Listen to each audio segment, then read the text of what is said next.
Hey guys, happy Friday. I hope you're all having a great week and welcome to another edition of my Friday feature segment. For those of you who are new to my Friday feature video series, I'm just really aiming to highlight some great connections here in the Des Moines area that are making a big impact in the community as young professionals. This week, I'm honored to have my good friend Kyle Herbert here with me. Kyle is a current student at the Iowa State University, excuse me, but he's also a military veteran having served in Afghanistan. So it is my honor to have you here with me, Kyle. I really appreciate you coming on. Absolutely, man. I appreciate you having me. It's gonna be fun. It means a lot to have you here. So, kind of let's just get right into it here and hear a little bit about your story. Yeah, so I grew up in West Des Moines, Iowa. Both my parents are from the Des Moines area. Cool. I went to Valley High School. Got a little rivalry going. Yeah, you know, the Valley Dally rivalry. Yeah, comes back up again. Yep. But yeah, in high school I didn't do anything too crazy. I was involved in baseball and basketball throughout my freshman and sophomore years. Sure. But by the time I turned 17, I actually enlisted in the military. That's cool. So I was more focused on that, and I wasn't necessarily skilled enough to make any of the teams in high school. But I feel you on that one. I was the same way. Yeah, you know, it's one of the side effects of being at a big college. Exactly. Big high school. Yep. But yeah, so once I was 17, I enlisted, and that's kind of where I focused my high school efforts. Gotcha. That's cool. So then kind of going on to the college side of things now, you're currently at Iowa State. Yeah. What are you involved in there? Yep. So I'm a junior at Iowa State by credit. Okay. Missed a couple years due to my military stuff. Mm-hmm. But I'm a marketing major, and I'm involved in the marketing club at Iowa State, and I'm also a member of Phi Delta Theta fraternity. That's cool. Yep. Greek life it's a really cool experience. I was involved in Greek life at UNI for a little bit as well. So that's awesome, man. I love it. And you already talked a little bit about your military deployment. Yeah. But let's kind of get into that a little bit now. What really drew you to want to join the military? Absolutely. So a big portion of my drive to want to enlist is my family. Okay. I have an older brother that he's 2 years older than me, and he enlisted in the Iowa Guard. And I have two cousins in the Iowa Guard. I have an uncle that was a Vietnam vet. Wow. Both my grandparents were World War II vets. That's really cool. So that was a big reason that I wanted to enlist. I was always kind of around that. But there was also just kind of a drive that I wanted to do it for myself. Right. I wanted to kind of test myself. Sure. And I think I was just really passionate about it when I was 17 years old. Right. And it was one of those things I kind of thought that I would regret not doing it later on. Wouldn't have. Yeah. Absolutely. That's really cool. And especially having that passion for that being able to go in on that at such a young age is really neat. Absolutely. So then you enlisted. What area or what branch did you enlist in right away? Yeah, so I'm in the Army National Guard. Okay. When I was 17, I was young. I wanted to, do the stuff you see in movies. Yeah. So I was originally enlisted as, it's called an 11 Bravo. Okay. That's the MOS term. It's an infantryman. Okay. So that's what I initially signed up for. I was an 11 Bravo recruit for like a week. Yeah. So I could say that, but I actually had to get a waiver. I'm deaf in my right ear. Oh wow. So I'm deaf in my right ear, and I had to get a waiver to get in. Okay. And ultimately that changed my decision.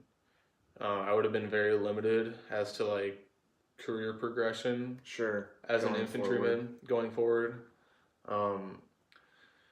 So ultimately, I ended up joining the intelligence branch as an intelligence analyst. That is really cool. Yeah. That's neat. So I think I've heard you say before, this guy has top secret clearance. So I do. That just blows my mind thinking about that. But the kid that's 22 years old as 22 years old, I guess. That's wild. But that's I just can't get over that. But going into a little bit more detail here with your deployment, do you have one story or one thing that kind of sticks out from your deployment? So that's a very good question. 11 and a half months in Afghanistan, that kind of leads to a lot of stories. Oh, I'm sure. A lot of like very interesting stories. The one I like to bring up a lot is one that's not necessarily crazy or like super exciting, Right. but to me, it's one that really impacted me. And whenever I share it, I feel like it sends a good message and it impacts other people. That's cool.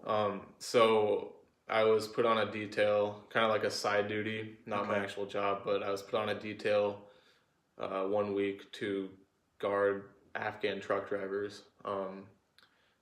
For those that don't know, we're not, as the U.S. forces, we're not actually sending U.S. troops on convoys throughout Afghanistan.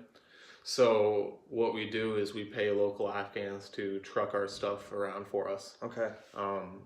Not anything sensitive, but it's kind of a strategy to get the locals more involved, get money in their pockets. Sure.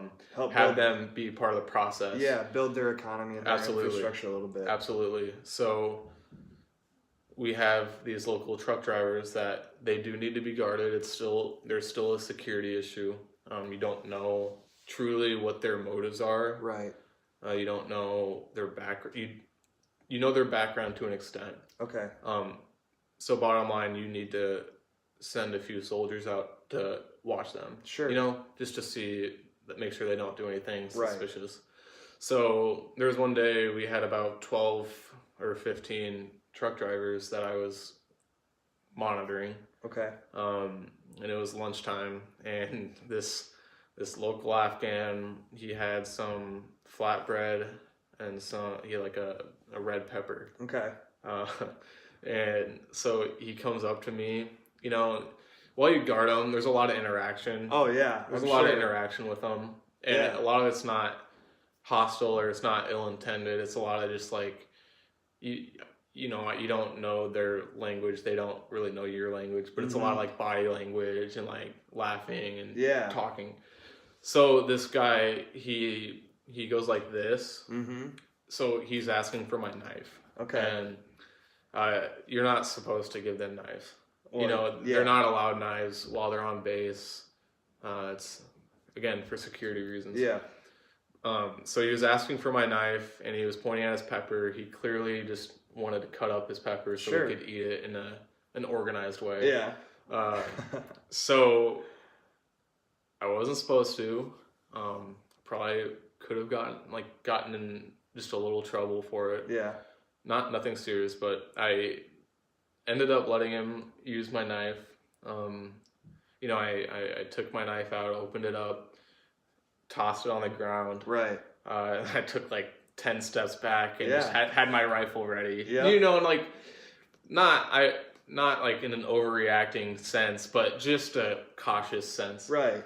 So he cuts up his peppers, he closes the knife, tosses it back on the ground. I pick it up, and he thanks me, and we call it a day. That's cool. That's but really neat. Yeah, it was cool, and that's not the part of the story though that kind of impacted me. Really. So the next week, I was on this amazing detail, and that same truck driver happened to get called up again to be a driver. So good for him for getting a paycheck. Right, exactly. So he got called up to be a truck driver again, and I happened to be on the detail again, monitoring them. And he comes up to me, he notices me right away. He runs back, gets into his truck, and he comes out, and he just has a bunch of food. That's so cool. He has 4 or 5 loaves of bread. He has like 3 or 4 peppers. He has a lot of food, and he just gives it to me. Wow. And that's a lot for them. Oh, it is. That's an expensive gift for him to give to me, just for letting him use my knife for 1 minute and 30 seconds. Right. So that it just shows how appreciative he was, and doing something small that to you isn't that big of a deal, Right. To him meant a lot. Yeah. And it clearly meant a lot to him because he showed it by giving me a lot of food. Right. Which is really, really cool. That is neat. It just shows the impact of the smallest actions that they can have on somebody that you don't even think will remember you the next time you see them. Absolutely. That's Absolutely. really cool, man. That's awesome. So that's a story I like to share. You know, that's so cool. It's a happy story. It's you know, it leaves a message, I think. It really does. Yeah. Yeah. You know, just try and find the good in people, regardless of what situation you're in. We didn't even speak the same languages, you know. Yeah. We just talked by body language and pointing so cool. and stuff, and we became friends after that. Yeah, you know? man. The good always comes back around. That's so neat. Absolutely. Yeah. So, man, there you go. I mean, can't really top that story, man. That's some cool stuff. Yeah, but you know, glad you made it back home safe. Yeah. It's always good to have you back. Absolutely. So now kind of going forward, what are some of your future plans after graduation? Yeah, so I guess. After graduation, I last summer I did an internship at Casey's General Stores, their corporate office. That's cool. In their training and development department. Nice. And that's where I'll be this summer as well. That's cool. So I've had an amazing experience with them. I've learned a lot from them, and you know, I just hope I can bring some good value to them in the future. Oh, I'm sure. So I think that's a big part of my future plans. That's cool, man. I love it. Now to kind of wrap things up here a little bit, I always end my interviews by stealing a page from Lewis Howe's playbook. Lewis is the host of a podcast that I'm a very loyal listener to called the Lewis Howe School of Greatness.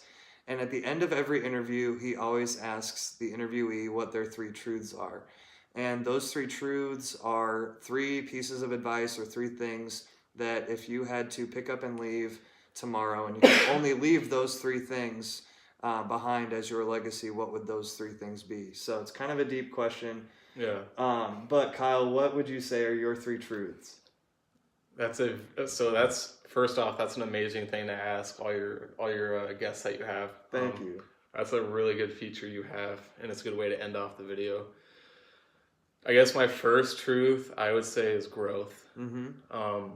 As humans, as professionals, we need to always focus on growing, becoming better people, adding more value to our communities and our companies or organizations that we work for. Sure. I think that's kind of a thing. If everyone focuses on growing as people and as well as growing your skill sets, mm-hmm. you know, that's a good ingredient to a good recipe for a good life. It is important. Yes. So I'd say growth. That's my first one. Okay. Number 2. This is tough. It is. I'd say sacrifice. Wow, that's the first time I've heard that. Not necessarily in a sense that you probably think I mean. Mm-hmm. Because, you know, being in the military, you always hear about sacrifice. Sure. You know, but the way I mean it is, it kind of ties into growth. You want to sacrifice so you can grow. Mm-hmm. You want to refine your skill set with whatever your profession is. You need to take time out of your day. You need to take time out of your free time and that's a sacrifice to get better. You need to maybe lose sleep. Right. To spend more time getting better or refining your skills or becoming a better person. Mm-hmm. Maybe it's sacrificing time and helping mentor younger people, younger individuals. That's a sacrifice too. Sure. I think if you're willing to sacrifice for what your goals are and for your growth, those two kind of go hand in hand. But if you want to grow, you need to sacrifice. Right. Everything kind of ultimately does tie together. Yeah.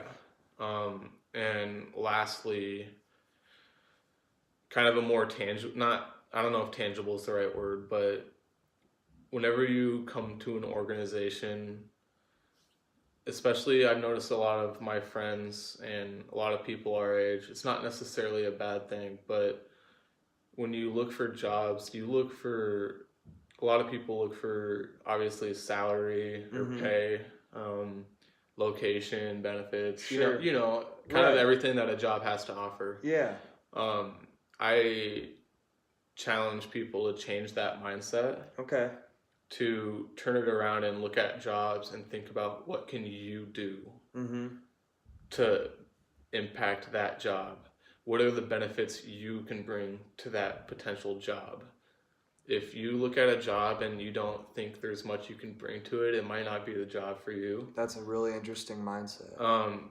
But if you look at a job and you look at a lot of different things that you can control and you can create and impact, that might be the job for you. Right. In turn, the money and the benefits and the locations and all that can come later on. But I think it's super important to, when you get your job as a young individual, when you get your first job, you look at what you can do to benefit the organization and the surrounding environment. Right. I think the mindset needs to be turned around. It does turn need around to flip. a little bit. It does need to flip. And it's not bad to, obviously, salary and benefits and stuff. That's super important. Well, it is all important factors. And you should obviously consider that, but